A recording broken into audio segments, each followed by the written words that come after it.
পেঁয়াজ রপ্তানির ওপর বিধিনিষেধ শিথিল করেছে ভারত। প্রতি টন পেঁয়াজ রপ্তানির ক্ষেত্রে সর্বনিম্ন $550 মূল্যের যে শর্ত ছিল, দেশটির সরকার তা প্রত্যাহার করেছে। পাশাপাশি কমানো হয়েছে রপ্তানি শুল্ক। পেঁয়াজ উৎপাদন অঞ্চল মহারাষ্ট্র রাজ্যে নির্বাচনের আগে পেঁয়াজ রপ্তানির ওপরে থাকা কঠোর শর্ত শিথিল করা হলো। শুক্রবার 13 সেপ্টেম্বর এমন তথ্য জানিয়েছে দ্য ইকোনমিক টাইমস। ভারতীয় গণমাধ্যমটি বলছে, শুক্রবার জারি করা এক বিজ্ঞপ্তিতে বলা হয়েছে, সরকার তাৎক্ষণিকভাবে পেঁয়াজ রপ্তানির ন্যূনতম রপ্তানি শর্ত প্রত্যাহার করেছে।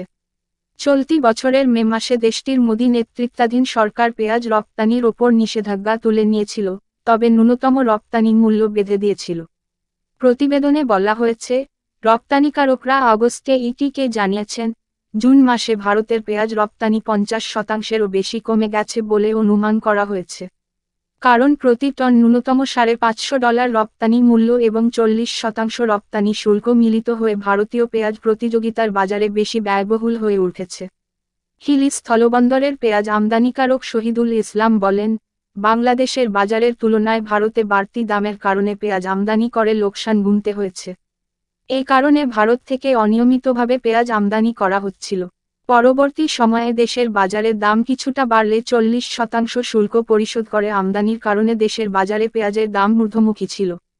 এমন পরিস্থিতিতে ভারত থেকে পেঁয়াজ আমদানিতে মুখ ফিরিয়ে নিতে শুরু করেন দেশের ব্যবসায়ীরা। অনেকে তখন তুলনামূলক কম দামের কারণে মিশর, পাকিস্তান সহ অন্যান্য দেশ থেকে আমদানি শুরু করেন। এ অবস্থায় শুক্রবার সন্ধ্যায় এক নোটিশের মাধ্যমে পেঁয়াজ রপ্তানিতে আরোপিত 40% শুল্ক প্রত্যাহার করে নেয় ভারত।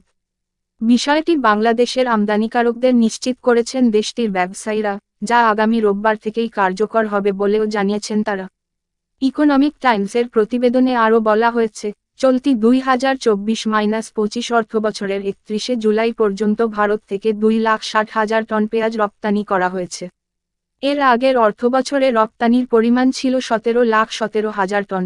ভারতে এপ্রিল থেকে অর্থবছর শুরু হয়।